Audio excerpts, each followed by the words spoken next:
We will go ahead and get started. And I want to welcome everybody to the event today. I'm Joseph Clarke. I'm an assistant professor in the Department of Art History at the University of Toronto. I teach the history of modern architecture. I have a special interest in how the discipline of architecture has been shaped by modern media. My collaborator today, Christy Anderson, who is a professor in the art history department, has sadly been taken ill. She and I were going to co-host the event, but we wish her a speedy recovery. And I should also mention at the top that we're recording this panel and we will be posting it online. Christy and I initiated the Canada Constructed project a few years ago with the aim first of developing some new coursework on Canadian architectural history at the University of Toronto, but also of reaching out and engaging with other institutions and individuals involved in various ways in Canadian architecture and heritage and history, and hopefully in drawing on and contributing to something of a kind of pedagogical renaissance in Canadian architectural history. We started the project a couple of years ago. We have since been joined by Jessica Mace, who is a postdoctoral fellow at the University of Toronto, and she's also the editor-in-chief of the Journal of the Society for the Study of Architecture in Canada. She's a wonderful scholar, the co-author recently of Identity on the Land, Company Towns in Canada. And Jessica has brought an incredible wealth of knowledge and energy to this project. She's with us today as well, and she will be monitoring the chat since I can't keep track of all the different windows on my screen, and jumping in with questions. So if you do have a question, please go ahead and put it in the chat, and we will open up and have some time for Q&A towards the end of our 90 minutes today. But we may also be able to kind of fit in some questions that are thematically appropriate as the discussion goes along. So Jess, if you're okay with doing that, you can just keep an eye on that, and then if there's a kind of moment when you want to fit in a relevant question, you can kind of pop in. Will do. Thank you. And we invite everybody here to visit, if you haven't, our website, canadaconstructed.ca, where you can read about everything that we're doing and sign up for our email newsletter.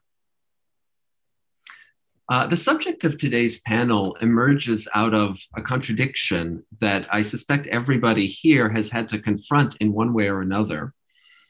Architecture is one of the most universal forms of human culture, insofar as all human beings, or certainly the vast majority of us in Canada, spend most of our lives in buildings and built environments. And yet it sometimes seems as though our conversations about architecture as such are something of a niche interest. Some of the key inflection points in the modern history of architecture have been moments when architecture engages with a wider public, whether through World's Fairs or very high profile exhibitions or coverage in the mass media. But other than these kind of landmark events, I, and probably many of us, would have a hard time defining exactly who the public for architecture is outside of a somewhat rarefied circle of practitioners, academics, preservationists, curators, and a pretty small number of enthusiastic patrons. But we're all interested in how we might go about engaging this sort of imagined community of people who care about architecture more actively. And this question is especially salient for the mission of our project to explore how the idea of Canada has been literally constructed through architecture. So I can't think of anybody better positioned to help us think through some of these questions than our guests today, who are three of Canada's top architectural writers and critics. So I'll just introduce them in alphabetical order here by last name. Alex Bozikovic is the Globe and Mail's architecture critic. He is the co-editor of the book House Divided and co-author of Toronto Architecture, A City Guide. He's won a national magazine award and has also written for design publications, including Azure, Blueprint, Dwell, Spacing, and Wallpaper. Elsa Lam is the editor of Canadian Architect magazine. She holds a doctorate in architectural history and theory from Columbia University. She studied architectural history at McGill and architectural design at the University of Waterloo, and has worked on the curatorial team at the Canadian Centre for Architecture in Montreal. She's written extensively for many architecture and design magazines, and has collaborated in the editing and writing of several books. Adele Weder is a Vancouver-based writer, editor, and curator specializing in architecture and design. She holds a Master of Advanced Studies in Architecture from the University of British Columbia. And she's an author and contributing essayist for a number of books and anthologies. She also writes for periodicals across North America and abroad. In 2013, she founded the West Coast Modern League, a nonprofit design advocacy group. And she's currently working on a biography of the architect Ron Thom. So thank you so much to the three of you for joining us. Now we wanted to start off by kind of giving the floor to you. So we'll just go in that order. We'll ask each of you to talk a little bit about your own work and how you want to kind of make your opening statement as we begin the conversation, and then we'll kind of let the conversation flow from there. We have a few questions, and as I said, towards the end of our time, we'll open it up to questions from our audience. So I'll start by handing it over to Alex. Hey, thanks, Joseph. Such a pleasure to be here with distinguished colleagues. I was a little amused to hear you call us some of the leading architecture critics in Canada, because I'm not sure there are any others, but at least who think about architecture in those terms. And it's a bit of a strange, I found myself in a bit of a strange position because I'm writing for the Globe and Mail, I'm a staffer there. And so my job is to communicate with a broad audience, or at least as broad as the Globe and Mail readership gets. And they are often, predominantly, not people who are deeply engaged with architecture. So the tension that you mentioned early on is something that I run into all the time. And I come at that question as something of an insider and something of an outsider. I wasn't trained in architecture or any other design discipline at all. I did one architectural history course along the way. So I didn't get the indoctrination into the discipline that architects get, nor do I have a design background. So, or even an architectural history background beyond one formal course. And then, the reading I've done myself.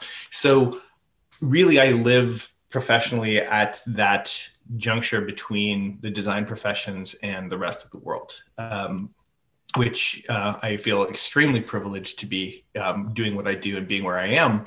But having done this for a few years now, I find myself more and more struggling with that same sort of tension, that same sort of challenge of figuring out not just how to communicate what is important about architecture, but also about choosing my subjects in the first place. It almost seems impossibly broad. The range of potential subjects that I have to work on now as a newspaper critic, often it's land use planning, but, if it's not planning and it's a specific design project, it can be anything from a house to, a master plan to a city. So trying to, I think, in trying to think of what criticism is, and I think each of us will have our own take on this, or where, architectural criticism can be at this point. The first problem is just to sort of choose the boundaries, or to set the boundaries. So I come at the writing that I've done over the last few years has sort of taken me into a few different directions there. One is, I mentioned you mentioned the books that I've worked on. One was a project that I was asked to do a few years ago to take the sort of comprehensive guide to Toronto architecture and to update it, which I ended up doing. This book has got 1,000 entries now, and it's got a bunch of landscapes in it, which it didn't in the last edition. And it's got a bunch of contemporary work, and it's got a lot more post-war buildings in it than it did in the previous 1989 edition. So that was one sort of large project that took me down a particular path. And that leads in one direction to talking about architectural history through the lens of heritage, or let's say getting into using preservation as a route to get into architectural history and all of the other places that preservation can lead you. So I've been, as a kind of as a layperson, pulled into that world, and have engaged in a very deep level with Toronto.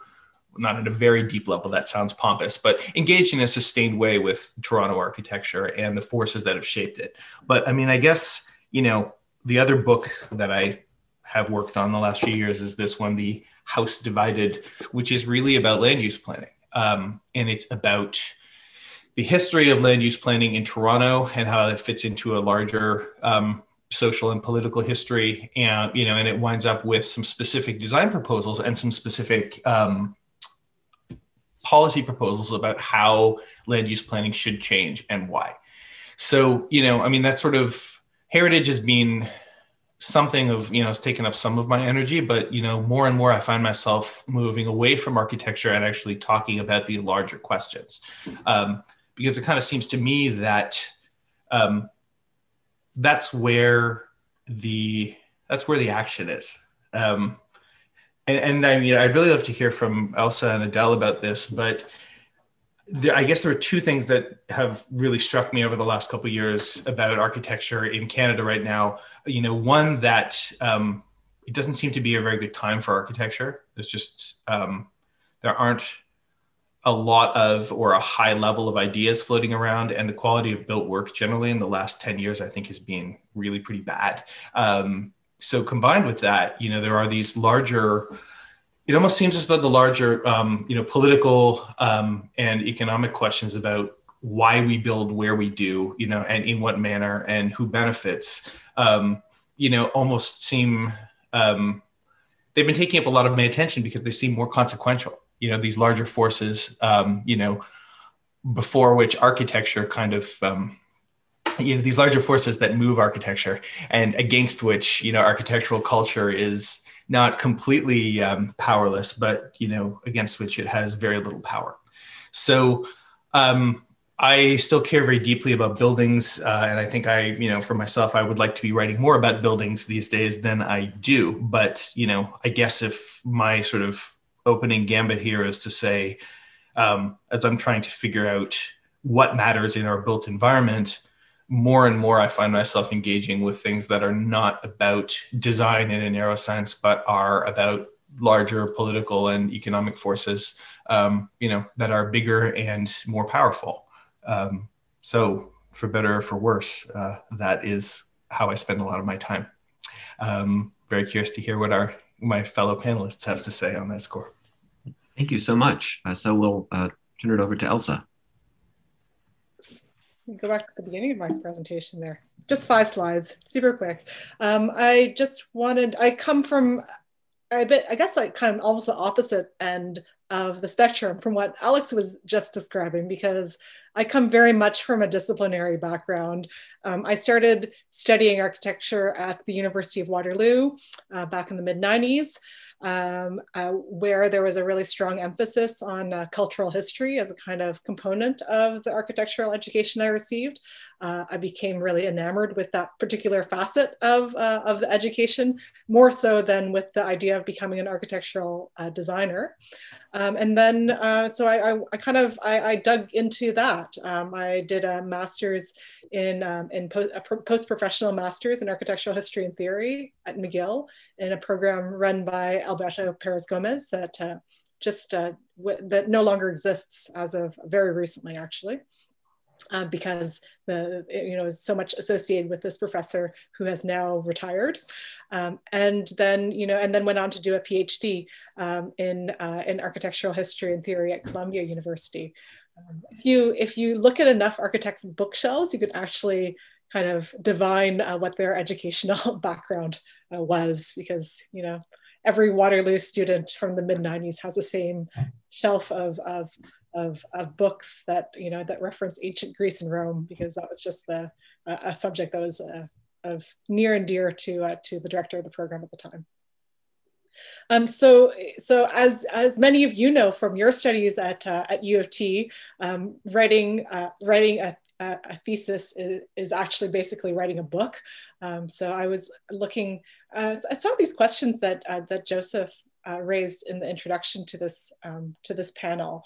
I was really interested in the kind of intersection between architectures, landscape, and nationalism. And so I went back to kind of one of the roots of that in Canada that I could see, which was the Canadian Pacific Railway's developments across Canada, which was, you know, both an incredible infrastructure building exercise, as well as an, you know, incredibly intensive marketing exercise, and, you know, building architecture and building landscapes that would have certain resonances with, you know, with European and American expectations of what those places should be like, to present, you know, to kind of make them attractive to tourism and subsequently investment. So this is kind of the edge of my PhD. Fortunately, not in an era where we actually had to submit the measured width of the PhD, which my profs had to do. And basically my work at Canadian Architect is, you know, is editing almost the same amount of material as a dissertation on a yearly basis. I also did kind of dip my toe back into a bit of academia recently in co-editing this book, Canadian Modern Architecture, 1967 to the present. And in a way, this was the textbook that I wish that I had on Canadian architecture when I was studying architecture. And even more so, it was the book that I wish I had when I started as editor of Canadian Architect, because there's not really a good kind of volume on contemporary, modern and contemporary Canadian architecture. I mean, there are some volumes that were attempted in the mid 80s, and there's Lisa Rochon's book from a little bit more recently, but nothing that really, you know, takes the whole kind of subject in hand. And so when I became editor of Canadian Architect, I found myself piecing a lot of this history together from, you know, conversations with people like Adele, and you know, and just, you know, researching as much as I could, reading back issues of Canadian Architect and so on. I wanted to talk just to end this like little introduction talk just by talking a little bit about, you know, what Canadian Architect is and what it isn't. I mean, in a way, some of the problems about the kind of vagueness of the general public are not ones that I need to face on a daily basis, because Canadian Architect is essentially a professional journal. Our main readership is you know, architects across Canada and architecture students and enthusiasts of architecture. So we have a little bit of a built-in audience already. But then, you know, one of the questions when we were exchanging emails and back and forth in preparation for this panel, Joseph and Christy kind of raised a question of, you know, how does journalism on the built environment fit into architectural discourse, as well as into this wider public discourse? And certainly Canadian Architect has a lot to do with the professional discourse, like within the kind of professional discipline. I mean, for me, some of the main things that, you know, that the magazine tries to do, it's been around for a long time. It's been around since 1955. But its kind of role is as a journal of record to be sharing best projects and best practices among professionals, and, you know, and to be kind of constantly raising the bar of what, you know, or maintaining a high bar perhaps of what architectural quality is in the country, and to be disseminating that knowledge among that kind of peer group of professional architects. Something that I've tried to do as editor is, even though we're writing, you know, the writing is largely for a specialized audience, I've tried very hard to model the way that architecture can be communicated about outside of the profession. So I you know, try to kind of maintain a really journalistic tone rather than an academic tone in the magazine, and you know, to avoid all of the jargon that can sometimes that can sometimes characterize the professional communications of architects. So I'm kind of, not to lower the level of discourse in any way, but rather to kind of try to exemplify how that discourse can be clarified. And hopefully, architects reading it, the journal, pick up on a bit of this by osmosis in a way.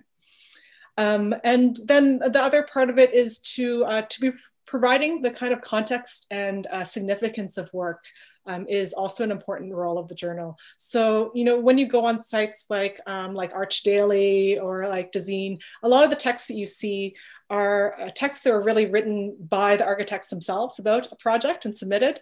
And it's very different to have, an outside reviewer write about your project, which Canadian Architect does, just because it's being, and of course, like they'll often talk to the architects and get the explanation of what the intentions behind a project were. But the way that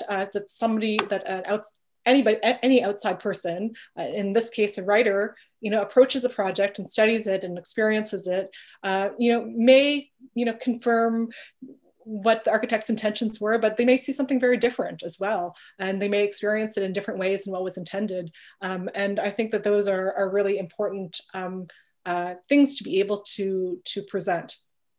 And also, it is useful for architects to have that kind of vantage point on their work, and can be incredibly affirming, especially for young practices too, who haven't necessarily gotten published before. That to have your work published in Canadian Architect is not only kind of a portfolio piece, but it's also it really, I think it's an important affirmation about the importance of what they're doing and of how it's being seen.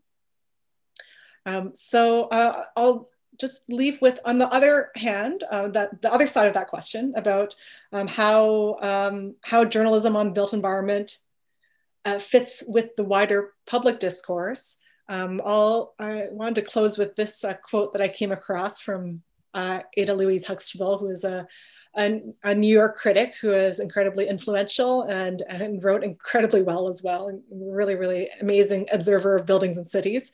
And in 1969, she was writing to her editors at the New York Times on how architecture wasn't getting the reporting it deserved. She says, "I feel like architecture is one of our major news coverage problems right now, since the field is virtually the man-made world in a period of crisis and change. Cities, public and private construction, speculative development, government action, new communities, preservation, expressways and their urban and sociological displacement, urban renewal, land use and abuse, planning and design from the housing unit to the regional scale." So, I mean, I think that, it kind of sums it up, and it kind of also highlights how this is a kind of perennial, I don't know if problem is the right word, but maybe challenge that architectural writing has been facing of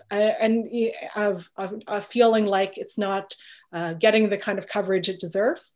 But maybe there's other ways to look at this as well, in terms of not so much, what architectural writing can, how it can be gotten out there more, but maybe more about how the writing that's already out there can be more informed by architectural perspectives. So I'll just leave it at that, and I'm looking forward to this discussion.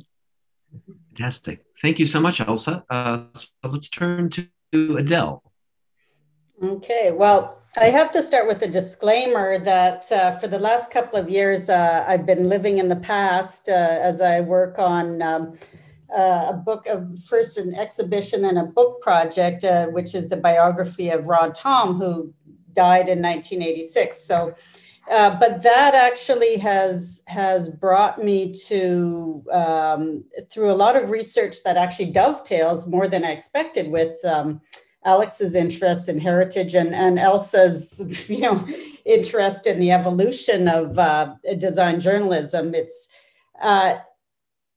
There's many of the same restrictions, with regards to article length and so forth existed back then. But in the 1950s and 60s, there was an entirely different attitude towards architecture and design and the segregation of it. And that was reflected in the media. I'm just going to see if I can share my screen here. Well, I'm having a little trouble sharing my screen. So I'm just going to, wait, sorry. Try pressing the green share screen button that's at the bottom. I did, yeah. And then it brought up something weird. So, yeah. Okay, my plan B is low tech. I'm just going to wave two older Canadian architects I got through my workshop. So one is the cover story when Ron Tom did the Shaw Festival Theatre. And the other is Massey College is in this one. Now, you remember what Elsa showed you, a year's worth of covers, and you can see how different they are. It's so, they aren't buildings. They're not buildings. And that's because at that age, architecture, not because architecture was marginalized, but because it was celebrated as part of the allied arts. It was seen as an important continuum with visual art and urban design and planning and ceramic art and graphic art. And I think that's what's part of the problem that's happened. Alex was talking about how he has to inevitably swing to economic issues. And that's what is the main driver. That is the world we live in. That's the systemic problem. It drives architecture and it drives the readership. So I can't disagree as much as I expected to. The key is that what people are really interested in now? Are they interested in economic issues and are they interested in architecture as an economic tool, or is that what the developers and the political system forces them to be interested in? Because I think when architecture is positioned in society, as it was in the 50s and 60s, when people really, really appreciated inventive, beautiful architecture in a way that they don't do now. Like if you have inventive, beautiful, it's only for a keystone building like a museum where you're trying to get a donor. It's not for the general public. You will never, ever have a Delgrauer substation, which was a power station in Vancouver that was beautifully and brilliantly designed with an artist, B.C. Binning. And it's just sitting there. It's a substation. It's not restored. It's blank because it's a substation. Who cares? It's just people who walk by it. There's no donors that we have to grab. So why should we spend a dime, this multi-billion-dollar corporation applying art and design to a building? So that's the limitations of the system we live in. But I do want to kick off the disagreement with, I'm going to challenge whether we should be, ironically, as we celebrate architecture and design, whether we're really doing a service by only publishing the best. I know that's the modus operandi. And I've heard the arguments from every design magazine editor that why should we waste, expensive pages and precious pages on projects that we think are mediocre. Now that's excellent if it's a private house or something, why bother? But if it's a major museum or a major university, an art school, public money, the answer is we ignore it. I did that during my tenure at Canadian Architect. There was a major new educational institution designed by a major Canadian firm. And which one, Adele? Huh? Which one? Oh, I can't tell you. They would kill me. But hey, I'm based in Vancouver. What can I say? It's a small town. And, and not least, it's not just the editors also get harassed by architects. This has to be addressed. You guys can't say that. I can. That they usually don't come after me, but my editors will say, oh my God, you said that nasty thing about the built-in in that one house. Or in one case, I didn't quote the architect's girlfriend sufficiently and the editor got reamed out. Now the architects have to, get a thicker skin if we want to improve the quality of design journalism. And that's something that we in our community can do, but we need the architects' support on that. And they all tell me, we want more critical journalism. We want the magazines to publish more hard-hitting critical pieces, as long as it's not about me, as long as it's about my colleagues. And that could change tomorrow if this small, we can't change property values. We can't change the economic system, the capitalist drivers of all these things, the business model of Canadian Architect and the Globe and Mail, the advertisers support it. We can't change this, but architects can change it by supporting us if we write something critical about your project. Oscar Wilde said it best, it's always better to be talked about than not talked about. And architectural culture will die if you don't support us in allowing an openly critical discourse. And that's actually my presentation. I don't know if it's not really about me, but I just thought I'd get the ball rolling.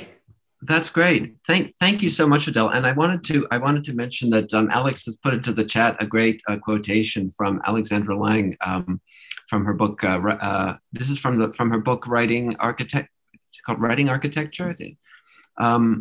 Three critics standing side by side looking at the same wall can have completely different things to say about that wall without ever disagreeing.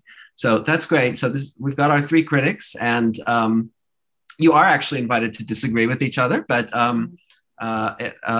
if you want.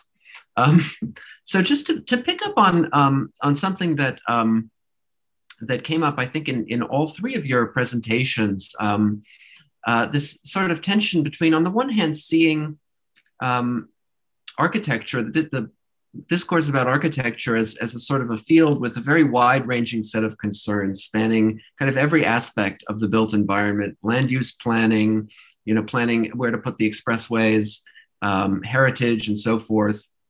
But then also the sense that architecture is a discipline with its own set of kind of intellectual frameworks, with its own buzzwords and trends, and so forth. And I sort of feel like the three of you, in a way, are on the front lines of kind of mediating between that narrower culture of architecture and the wider world. You're sort of the architecture whisperers. It also occurred to me when Adele was speaking a moment ago that we used to have in universities courses on art appreciation, music appreciation, and architecture appreciation for people who weren't professionals, but just as part of a liberal education, wanted to take a course to be better informed about that aspect of the world. We don't do that so much anymore. And I'm, we could get into a whole conversation about sort of the pedagogical transformations. Maybe something has been lost along the way. But given all that, I guess I wanted to invite the three of you to expand a little bit on how you might describe the vocation of a critic today specifically. So like in the moment we're living in, and what you see as the most useful avenues to get a wider public to care about and to invest in architecture. So whoever wants to jump in, go right ahead. Well, I do just, expanding on what I was saying, people read restaurant reviews and movie reviews all the time, even if they don't intend to dine there, because they often enjoy the kind of joisting of the critic.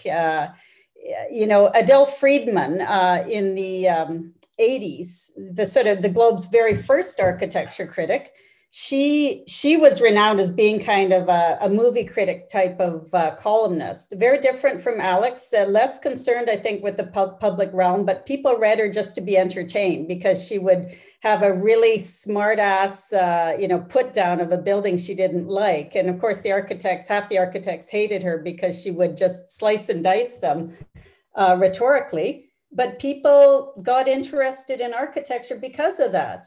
I really think that, and that goes back to, we do need that critical element to help architects and architecture. Yeah, I think that's definitely one valid pose or valid position, I should say. I can never remember who said this, but it was with reference to theater criticism. That, you know, what the critic's first job is not to assess the work. The critic's first job is to communicate his or her enthusiasm and effectively. So, I mean, you're doing your job if I'm doing my job, or Adele's doing her job if we have written something that is entertaining, that we've, you know, had something to say that is in itself entertaining. So, I mean, criticism as the work of art, you know, that's one line. And, you know, Adele Friedman was, fantastically good at that. I think that one thing that's changed, though, is just, you know, Adele was writing in the Globe and Mail, you know, going on 30 years ago now, when the Globe and Mail was a lot bigger than it is now. There was just more room to write. And if you go back further, Ada Louise Huxtable in the New York Times, starting in the 1960s, she was writing twice a week, 1,500 words twice a week. And heavily focused on New York City. So, I mean, her, you know, she wrote, you know, I think there are 4 or 5 volumes published of her criticism. And she gets into, you know, not only architectural history, which was her training, but also, you know, deep into the weeds of development economics and zoning in New York. But I mean, when you're writing 150,000 words a year, you can cover a lot of ground. And, you know, when you have a colleague also who's writing about architecture, as she did for most of her run, you know, it's possible to be comprehensive. And now, you know, in one sense, maybe this is something we could talk about, but the media landscape is so fragmented now that, you know, no one has the kind of power that she did, or even that Adele did. And yet we have more voices. Like, I can't write that much. No one wants to read me that much. No one cares that much what I have to say. But at the same time, you know, anybody who's interested in architecture can access, you know, not just what Adele or Elsa is doing, but a lot of other people around the world, you know, quite easily. So I think the reader is, you know, maybe better off, but, you know, we are certainly less powerful than our predecessors. Yeah, I mean, it is interesting. I mean, I think in a way, I have the privilege of having an active, you know, a captive audience in a way. So I don't, you know, need to do the bread and circuses kind of route as much. But, you know, I think that, I mean, something that I kind of felt, I guess maybe coming from the background I did, is that, you know, or a question I've been interested in is like, well, what kind of, I think like all journalism in a way is a kind of, you know, is it's an active translation. You're translating between a field of specialized knowledge and, you know, and research, and a kind of more general understanding, or, you know, or kind of putting that more in a kind of layperson language. So, you know, so a question for me is like, what kind of specialized knowledge do we have as, you know, as architecture writers?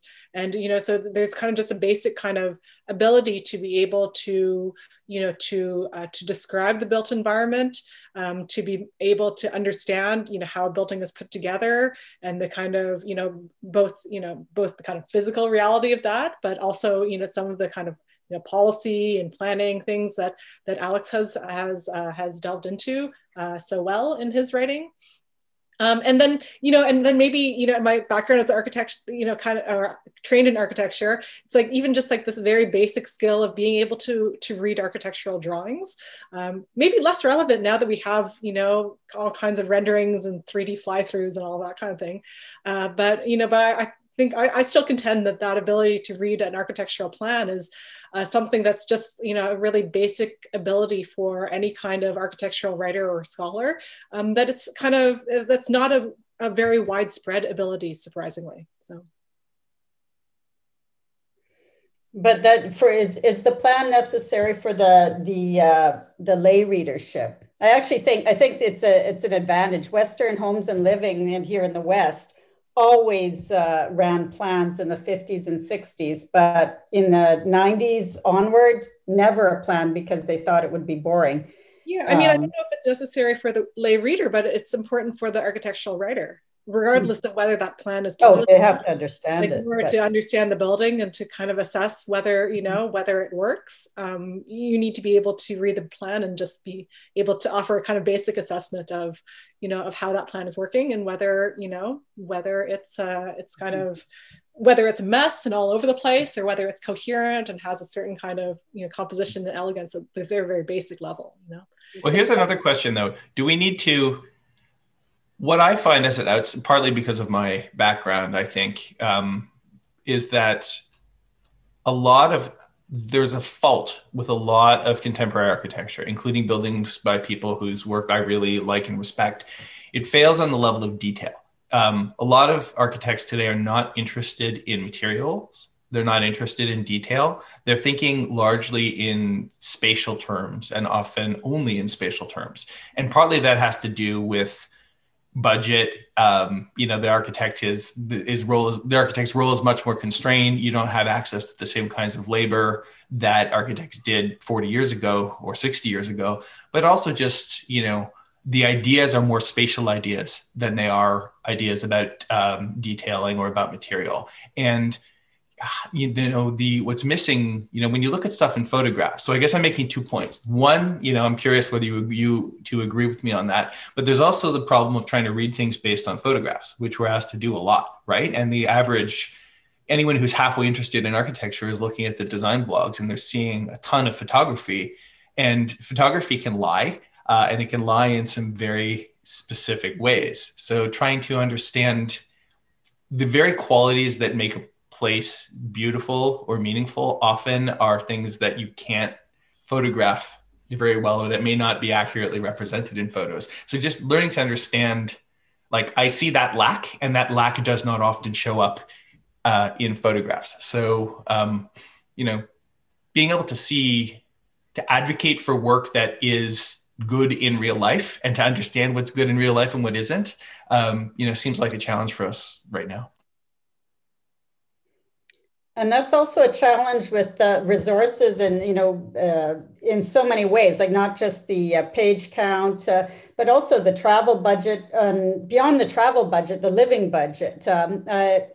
I found that, speaking to what you say, if a critic has not lived in a place for at least 6 months and preferably 6 years, I don't think they can really understand the architecture. That's me, Elsa, you. Whenever, I'm not going to name any names, but whenever Toronto critics write about Vancouver, I always think, oh, if he or she lived in Vancouver, he or she would have written this differently,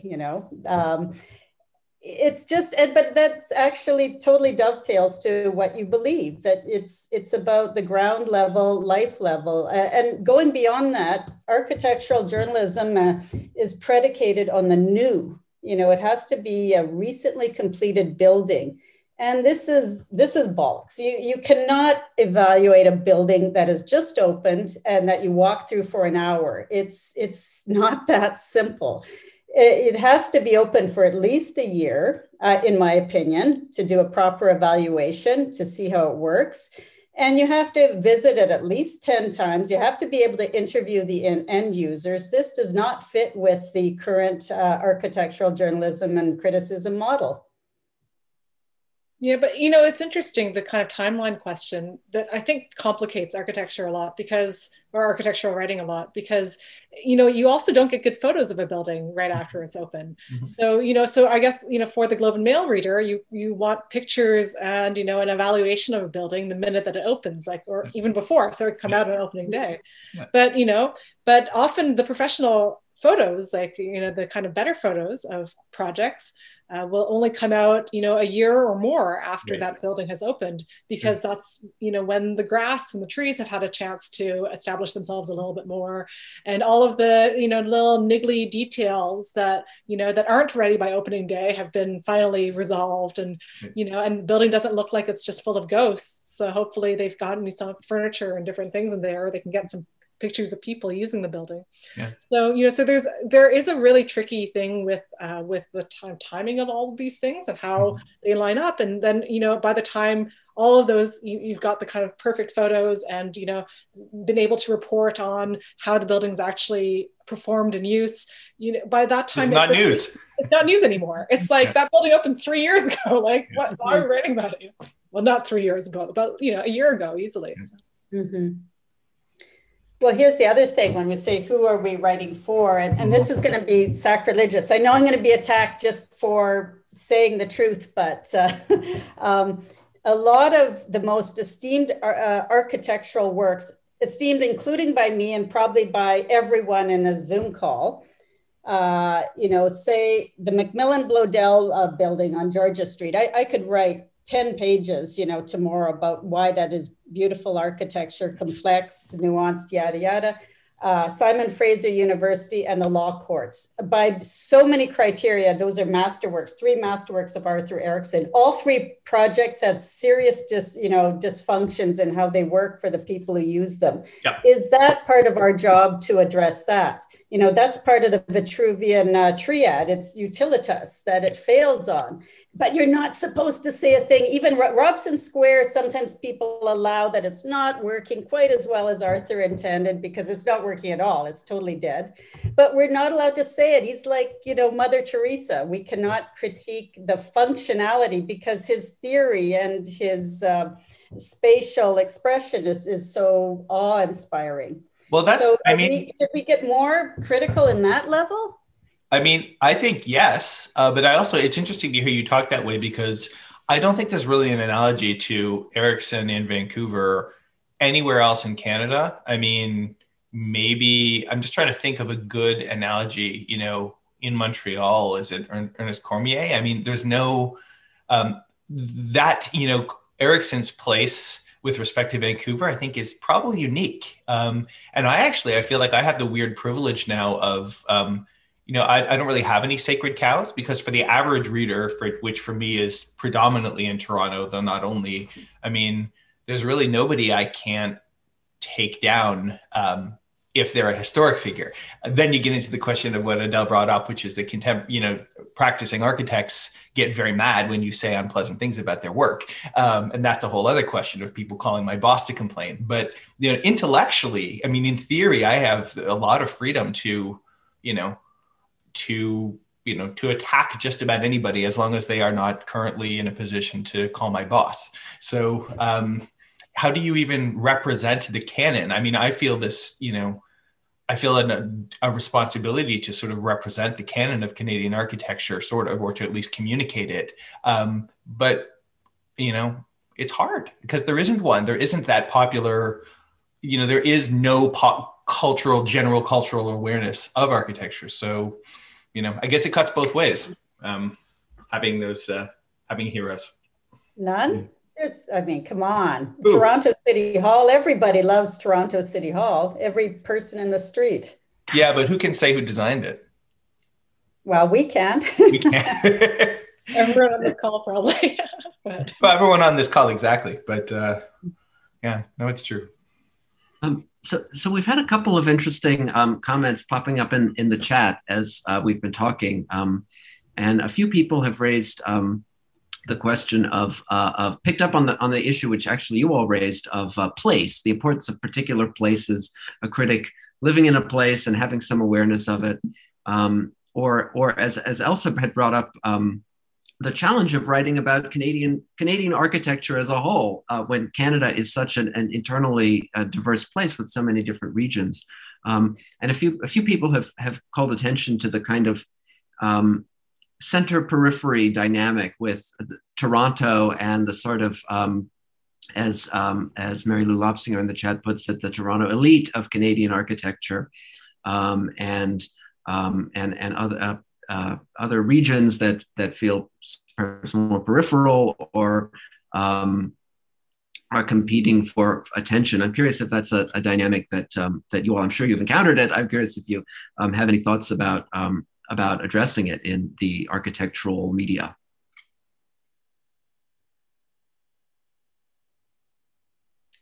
I can say something that's kind of, it addresses this, and it kind of maybe it draws a bit of, part of it's definitely a challenge. Part of the challenge is also that if you look at the profession of architecture versus the discipline of architecture, right?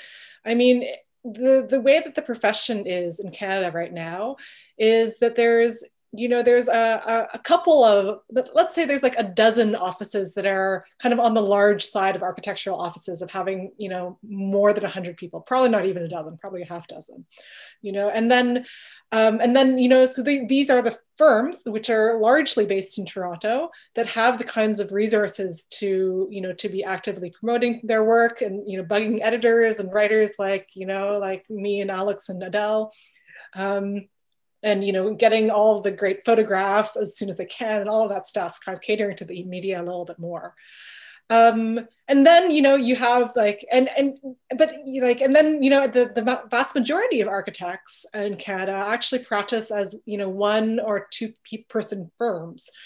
So I think over half of Canada's architects are one person shops basically.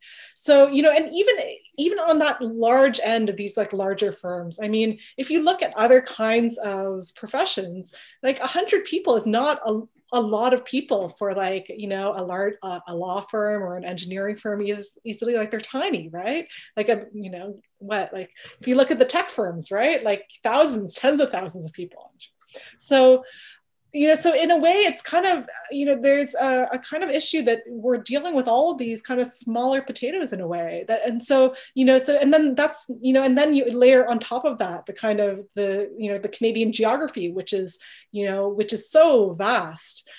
So it really makes it challenging, actually, both in terms of finding where the quality work is, and and actually getting the resources and the material to cover that. I mean, I've sometimes done a Canadian architect. It's been a bit easier because I don't have to do all the writing myself. So so if I want to write about, like, I don't know, like I was covering a project, an interesting museum project in the Yukon, and I was able to find a writer in Whitehorse who wasn't an architectural writer, but who had lived in Whitehorse for a number of years, and and could visit the building, and and could write decently, and then and I kind of, as an editor, kind of coach her through adding architectural detail into her piece to kind of make it. You've been so good. If I can just say, you've been so good at doing that, bringing in new voices and covering the country more effectively. It's just like, a lot of applause for me for that. Sometimes it's hard, right? And then and this is just geographic diversity, right? I mean, the problem that I'm facing now as an editor is is kind of becoming more aware of the different kinds of diversity in the country, and how how do you cover that? How do I find more more writers who can write about Indigenous design from an Indigenous perspective, or how do I find more BIPOC voices across the country, who can write meaningfully about architecture and bring something from their life perspective that's important to say, or that's new from those perspectives. So there's, I don't know, this is a little bit kind of maybe beyond the question you were asking, Joseph, but I'll maybe turn it over to Alex and Adele to steer it back on track and offer their thoughts. If I can jump in quickly, the lack of diversity is related, and the lack of quality in architecture in Canada right now, I think, is related to the dominance of some big firms, which aren't necessarily even the biggest architecture firms we think of, but architects at larger firms like consulting firms like AECOM. I'm very interested in public work, and a lot of that public work is done by architects within these larger practices who are totally anonymous on the one hand, or you have a situation where this handful of firms really dominate public work across the country because they have that scale, as Elsa was saying, and also because they have a certain level they can advertise themselves as having a certain amount of quality, right?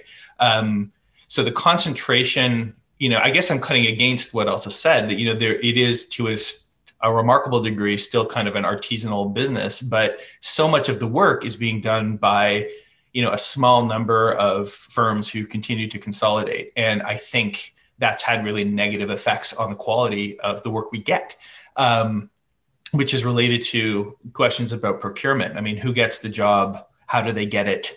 On what terms?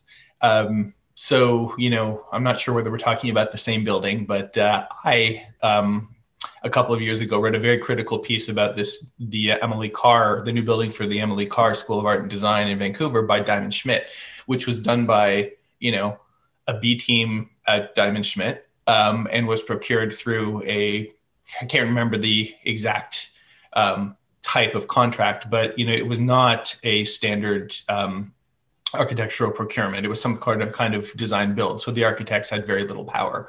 And so, that to me was, I wrote the piece about the procurement method largely because, you had a building by a theoretically top design office for an art school, and it was an absolute disaster of a building, absolute disaster. And, Diamond Schmidt did not like that very much, I can tell you. They had some words from my boss and my boss's boss. But that is, how do I even tell that story? It's not just this building is bad. It's this building is bad because, an architecture firm with a certain kind of internal infrastructure was able to team up with a big contractor and, make the deal happen to get this job. That's almost more important than the sort of half-assed nature of the building itself. And that's boring, right? Like nobody wants to read about procurement. I don't want to write about procurement. It's boring. And yet it's kind of, that's where the whole story is. And so I don't know. I guess I'm throwing up my hands a little bit because I would like to be writing about ideas in architecture. And yet those don't seem to be so powerful. But that was a public-private partnership, and that's key to one of the biggest issues we have in architectural writing right now. Think of yourself as maybe a political writer wanting to write about ideas in the age of Trump. It's the same thing, but 3P is the villain. The architects aren't the villain, but since you opened the bag, yes, Diamond Schmidt has been one of the most successful firms, and if you want to, at the 3P game, because they have the smarts, they have the resources, they have the critical mass of size. You could even say, well, it could be a lot worse. It could be a firm without their talent, but their talent is marginalized, is compromised by the 3P process, which I hear is being, changing. They're recognizing it's not even a money-saving process in the long run. So I hear it's falling out of favor, which is good. But that brings me to, I don't know if I could say that. Once when I was taking over for a year as an editor of a Canadian design magazine, and the then existing editor warned me about this other article that got in during her previous transition. Can I say it? And when Elsa said, well, when I came aboard as editor a few years ago in the transition, this really critical article got out, and published in Canadian Architect, is by a Diamond Schmidt project, a performing arts building in Montreal. And it was absolutely scathing. And it said it's the 3P process that destroyed it. And here's how, this way, this way, this way. And I said, oh, can I read it so I know what not to publish? And I read the article and I said, this is one of the best articles I've ever read in Canadian Architect. It was so specific, not because it was nasty. It wasn't nasty. It was just really specific. I thought it was excellent criticism. Lev at CCA. And I was talking to Donald Schmidt afterwards about it. I didn't even broach the subject. He did. He was grousing about it. It was a couple of years later. And he said, oh, that was such a terrible article. It was so unfair. And, and right after that, despite that article, we got this amazing, huge, contract with another client right afterwards. So, blah, blah, blah. And I said, well, Donald, that just proves nobody listens to us anyway. And the article didn't hurt you. So, hey, no problem. Maybe it even helped. Maybe the buzz got the client looking more closely at him. But that goes back to my first point. We have to be able to have the freedom to write like this without the architects calling our bosses and complaining about us. It does them no good. It would probably do them a lot better if we could write critically about them. Can I just, on that point, sort of add another question to the discussion? What do you see as the role of activism in the work of a critic? And when is it appropriate for a critic to sort of take on a particular, campaign or a project and really pursue it through criticism, and where there's clearly seems like there's some overlap there. So how do you think about that? I mean, I think Alex is probably the best person to talk about this, just because he's been involved so much. Well, Adele too, but Alex, I think especially, you've been very activist in your work. But I mean, I think that the general comment is maybe that, because of our affiliation with kind of publications like Canadian Architect or the Globe and Mail, you do build up a kind of certain degree of legitimacy, and then you kind of have a bit of a reserve that you can strategically deploy in terms of getting involved more in an activist way. But Alex, I think that you should take this one. It's an interesting question. I think in the profession, or the newspaper version of architectural criticism, arguing for preservation is one thing that has been accepted, right? As a familiar sort of journalistically acceptable role for the critic. And so I've done that a little bit in a couple of cases where I find myself, arguing in favor of preservation of a structure. And I went so far actually to, when I was involved in this debate about preserving a public school building in Toronto a few years ago, I actually commissioned some heritage architects to come up with a scheme for how to do it and publish that. So that is, that, and getting that to happen. I mean, I guess, sorry, I'm stumbling here, but preservation is one familiar place for that to happen. But even to make that happen for my newspaper editors, to communicate to them that this was something I wanted to do, was a little difficult, because to express an opinion is one thing. To express an opinion about a specific policy idea is one thing, but to somehow to come out and say, this is how this should be done in this particular place, I guess when you translate it into a specific place or a specific building, it feels like something that goes a little bit beyond the bounds of what is of the accepted role of the journalist. So it happens, and I like to do it, but it's a little awkward. So I've done that, in this one case for preservation. I commissioned a few years ago, I can share this too, but a few years ago, I commissioned 3 architecture firms to look at planning in Toronto and say, if you were going to expand the range of housing that's permitted in the city, what would this look like? And so I actually published these speculative proposals of theirs, which were very well received. So yeah, I think it can be done, but outside of preservation, it's a little, it's awkward. It's tricky territory. Adele, what do you think about that? Well, that's what Alex said. It's preservation is safe because,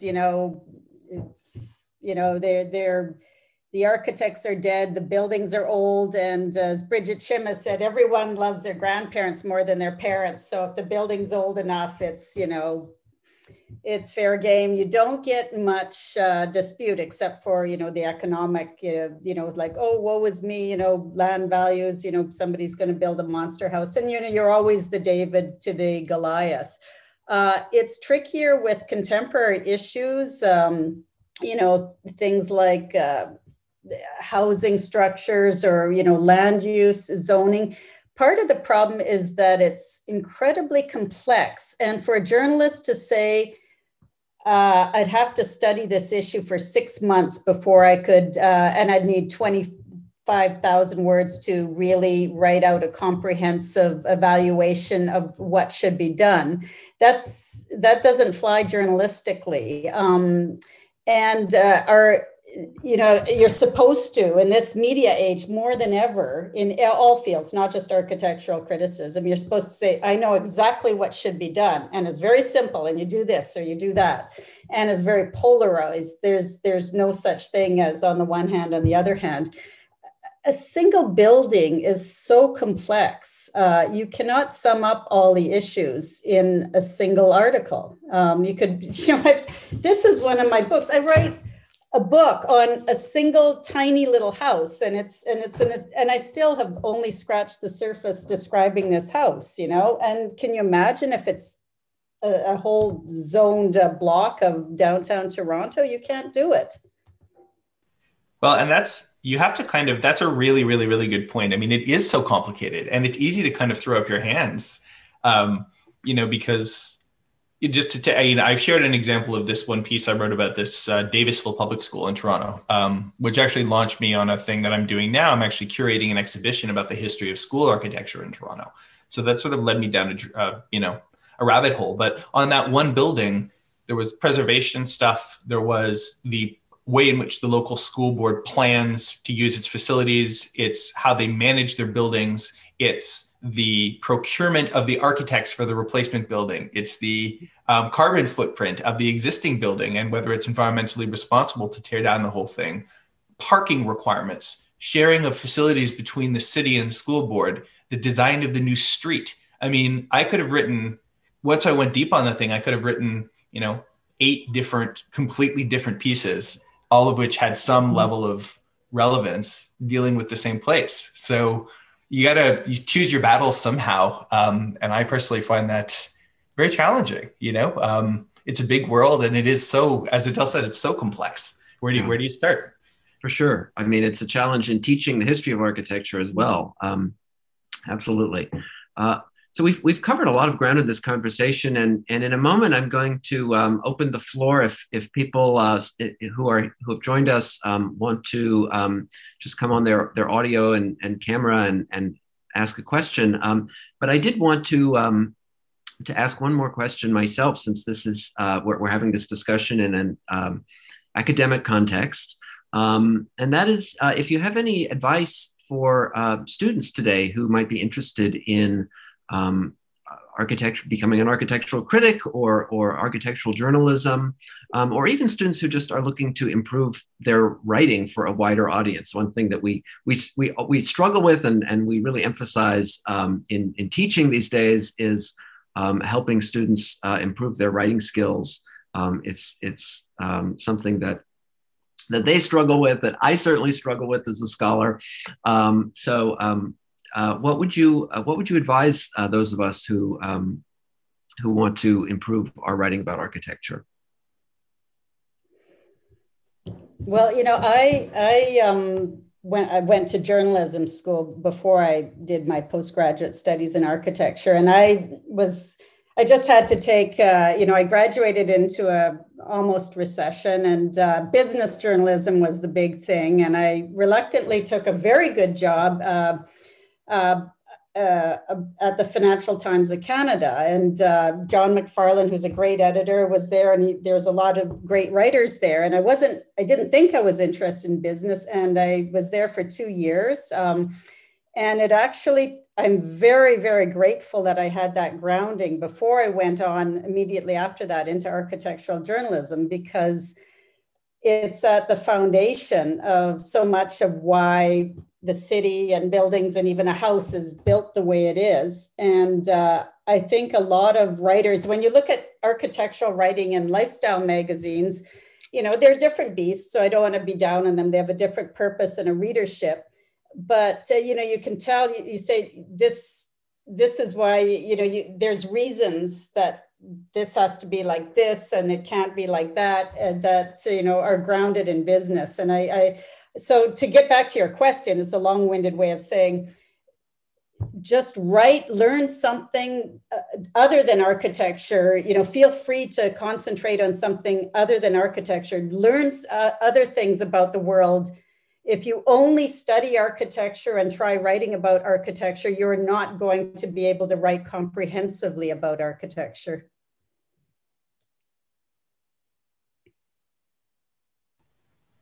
Totally agree. I don't know, Elsa, do you have something to add? I mean, you're the one with the deepest grounding in architectural history here. How do you, and you're a very good and clear writer. What sort of work did it take to achieve that? I mean, I think that, well, I don't know. I mean, I think that it's kind of more general writing skills than it is architecture specific ones that I would have tips for, which is, I mean, the key one is just practicing a lot. I mean, read a lot, and, try to, if you try to study the things that you're reading in a way, like if you find something that you really like, then try to understand how it's put together or why you like it, and and use that to model your own writing, as as especially if you're kind of starting out and if you're unsure. I really like those. We're talking about restaurant criticism. I really like those pieces, the New Yorker restaurant reviews. I think they're like just terrific pieces of journalism.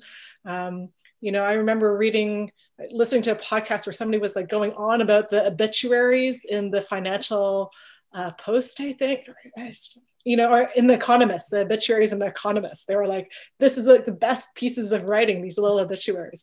So, just find something that, that you really like and just start to understand how it's put together. I think, and then, I think that in the end, writing is a form of design in a way, and any form of design needs a clear idea.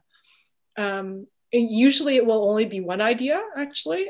And maybe this is true. I think maybe in academic writing, there's more of a emphasis on, having a multiplicity of ideas that are, that are highly referenced. But more journalistic writing, but maybe even the best academic writing actually only has one clear idea as well. And then the other things are kind of subsets that grow off of that. But I find that, often when you're writing, it might not be the initial idea that you start off with that ends up being the most important idea. So, so having a certain degree of flexibility, being a way to, to throw out your first draft and take another stab at things once you have, a better sense of where you're going with the piece is really important. And yeah, what else could I say? And what about advice? What about advice, sort of career advice for students who really might want to build a career in architectural journalism or writing, or architectural writing of various kinds? Have a day job and try to marry well.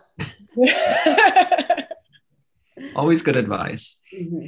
Well, this world best, Elsa, but what about actually writing for firms themselves, right? I mean, there are many times, we are the architecture critical core of Canada right here, and two of us have a salary. But there are many more people whose jobs it is to write about architecture, to communicate about it. Is that a world where there are good opportunities? Yeah, there are opportunities. You have to be careful in that world that you don't get stuck writing proposals. That's a lot of that world. So there is kind of a sliver of that that's more like writing about architecture for architects. But yeah, there's a lot of proposal writing, which goes back to the procurement issues that we were talking about before.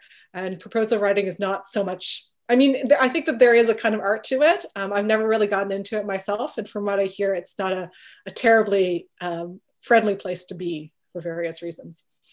But if that's what you're interested in, then, by all means as well. And, if you're writing, proposals for PCL, then maybe maybe that's probably a more lucrative career than mine is, but, but I think that there's a lot of, somebody did post about Places Journal's inaugural Critics in Residence program. I think that's a really great program. But, there's lots of opportunities to practice and to write about architecture. If you're really interested in it, then, write me an email. I'm always looking for new writers, and, and it doesn't pay terribly well, but, but it helps to kind of start building up a portfolio. There's tons of blogs. I had students write, if you want to have a really big audience, write for Wikipedia is my advice. I had my students in a writing course on architecture writing at Ryerson, each write a Wikipedia article on a Canadian architect. And it's incredible how underrepresented this material is on Wikipedia. Yes. And how widely referenced Wikipedia is. I was starting to pull in stats, and, I think that after a month, after these posts had gone up, we had a collective 60 or 80,000 views of these articles. Which is probably, comparable to the kind of, it's certainly larger than the readership the Canadian Architect gets. It's a wonderful exercise. I did that for a class once. I had students write Wikipedia articles, and it's not easy to do. I mean, to write a good one. So it's a really good exercise. And you get a lot of feedback too, actually. Like a lot of feedback, yeah. Yeah. And it's exciting for students to write something that is going to actually be read by real people.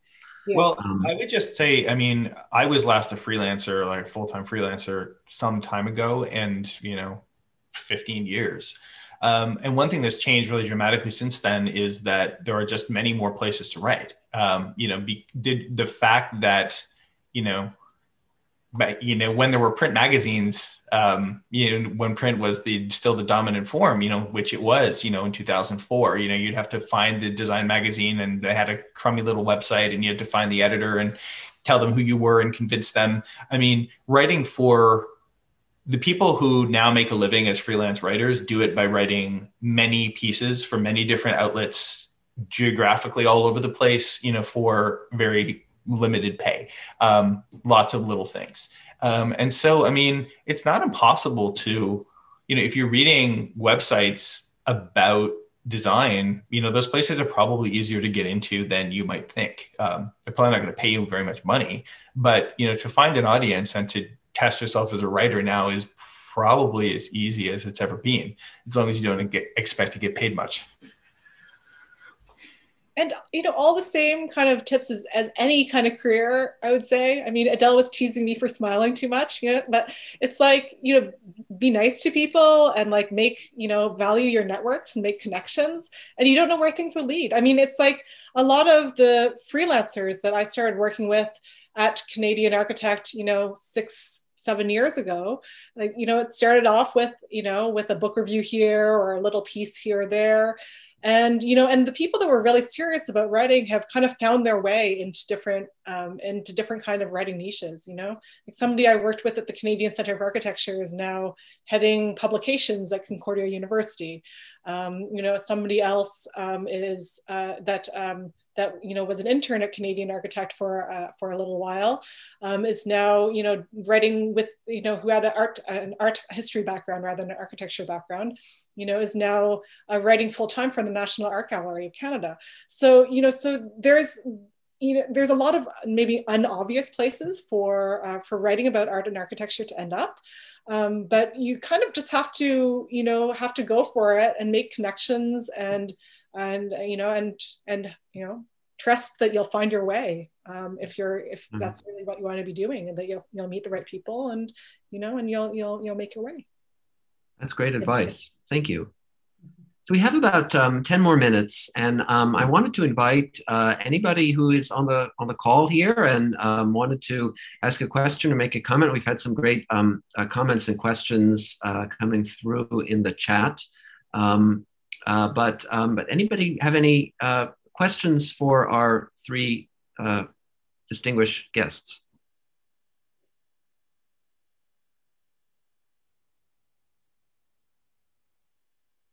We have this sort of awkward Zoom moment of silence while we see if anybody wants to. Great comments by Justin and Mary Lee Lobsinger, and I'm going to just kind of take back the negative remarks I was making perhaps about writing with firms, because it's true that there is, and I have actually, when I was starting out as a freelancer, I also did some marketing writing for firms, and I found it actually very rewarding.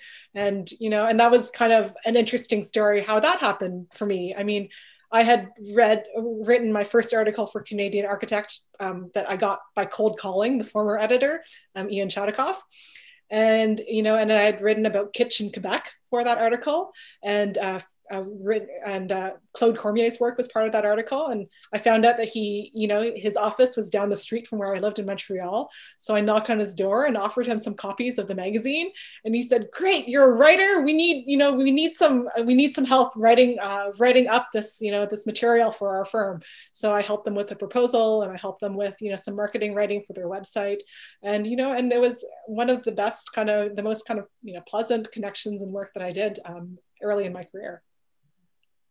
That's great. And also get on government writing lists is very helpful. That it is an excellent complement to critical writing, because they require clear writers that can write about construction, technical issues, material science. It's competitive. You have to get on the list, but it's good.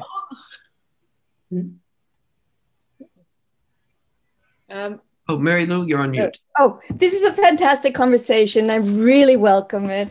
And I'm so glad because all of you have touched upon what's really difficult between what is called a discipline, academic, the work world, writing, and how it's transitioned in an incredible way, even through the students I deal with who may some be graphic oriented and design oriented in their promotion, not in actually the production of things or understanding, as Alex said, procurement and stuff like that. So I really welcome this. I didn't mean it as a critique. It's a really tricky territory. And I think this is a wonderful conversation. Thank you. Thanks. And let's just have a look at the chat. Lisa Landrum asks a question about firms who are creating research branches in their practice and how this plays into, I guess this was building on the comments that maybe Elsa and a couple of people were making about writing for firms.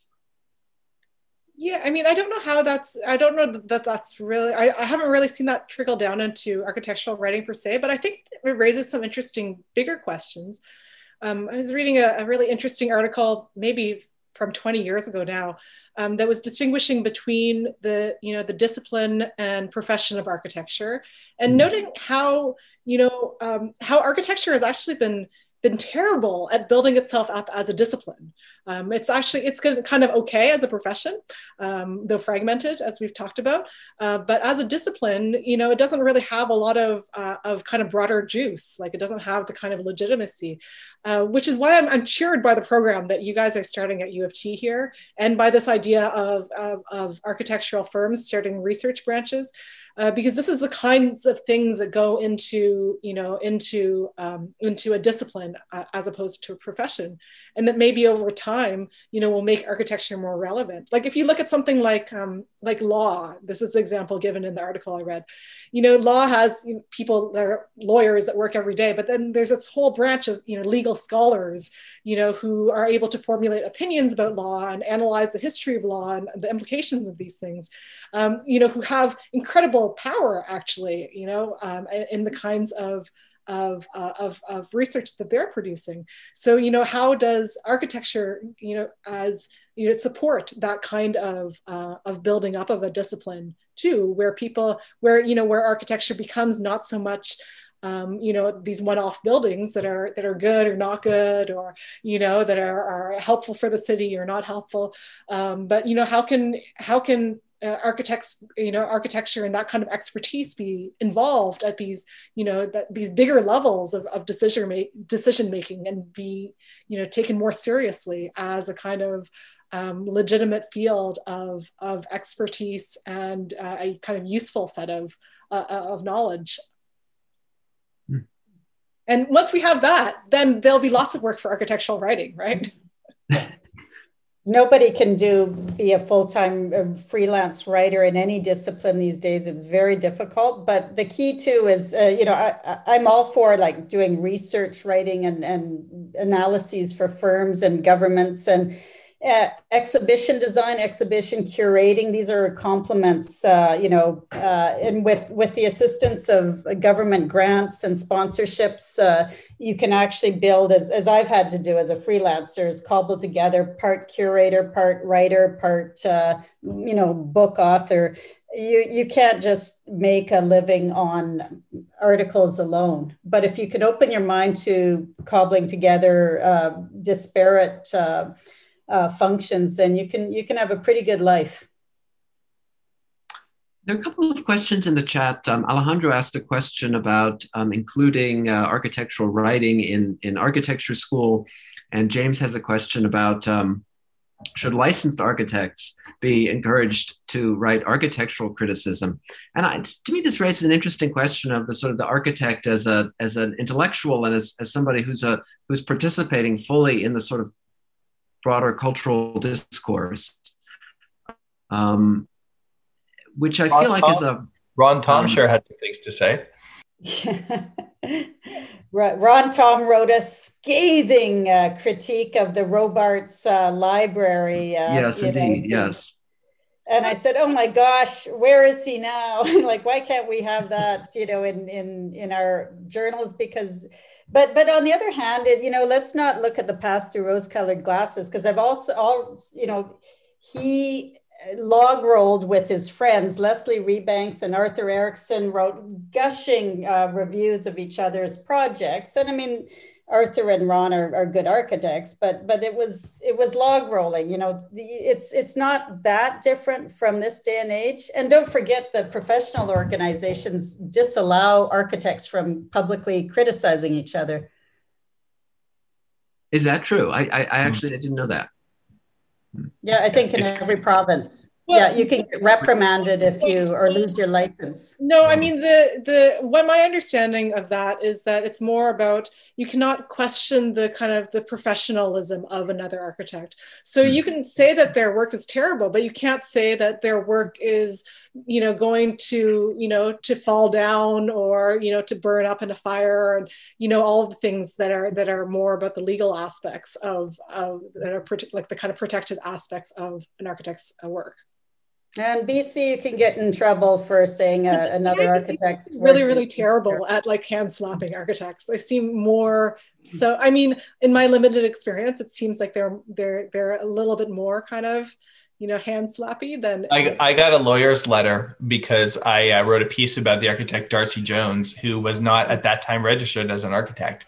AIBC sent me a letter asking us to correct it and cease and desist. But actually, I just shared in the chat this piece that Darcy Jones wrote for you, Elsa, a couple months ago, the review of Vancouver House, which I thought was a really, really nice piece of critical writing, actually, by an architect who's also very talented. So that was, great to see. And I love we have a lot of architects write for us, and I love having architects write for us because they have, as James points out, that kind of professional eye and, and are able to see things that, that non-architects might not see. I got to go to see the Louis Vuitton Foundation Museum that Frank Gehry finished in Paris a few years ago. And I got this tour of the building with a bunch of other journalists, and we were up on the roof. And this other architectural journalist, a Brit who was also a trained architect, was standing there with me. We just stood there in silence for a minute. He said, "Look at this drainage system." Wow.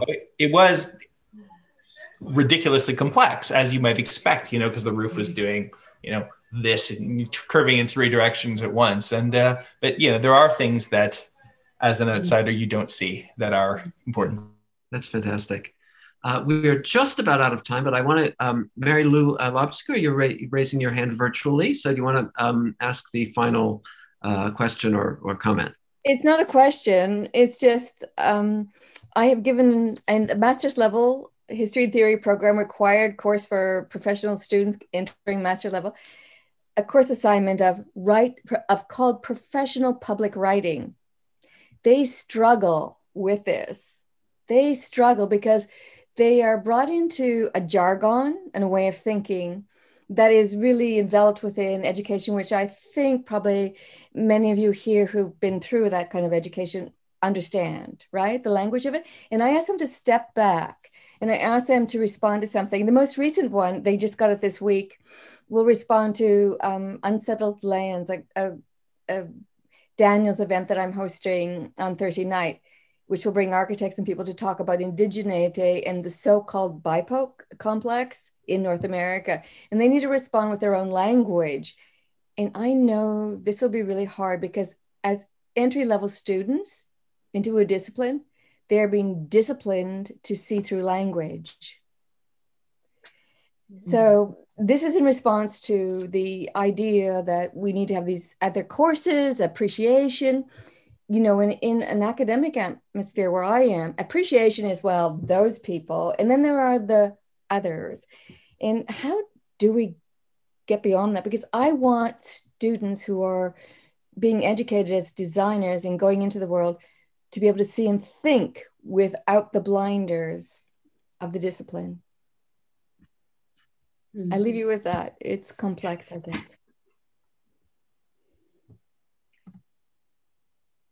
anybody want to take that up? Yeah, I mean, I certainly had that experience teaching architectural writing to students at Ryerson.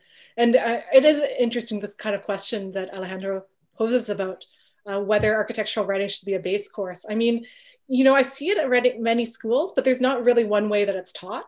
So I think it, you know, it depends what that course is. I mean, you know, I feel like writing as a basic tool is really useful for clarifying ideas, and that it's really useful for designers and architects to have as part of their toolkit to be able to, you know, to work with writing as the same way that they would work with model making, or they would work with, you know, with drawing or 3D, you know, renderings, as a kind of way to help advance, you know, to be kind of part of the work that they do. But the discipline problem is tricky, and it's something that I saw with my Ryerson students. I think doing the Wikipedia assignment helped to break through it a little bit. But, you know, it was interesting, you know, asking students to write about kind of, on one hand, a personal topic, and seeing how easily their writing flowed when they were writing about, you know, kind of like a childhood memory or something like that. Versus asking them to write a project description, and how, you know, how much it kind of, you know, immediately ricocheted into this kind of discipline specific language that, of course, that they've been spending so much time trying to learn about, and, you know, and being kind of, you know, imbued with in architecture school. So it is a really tricky conundrum. I think it was a conundrum that was at the center of my writing course, and I'm not quite sure that I cracked it. So.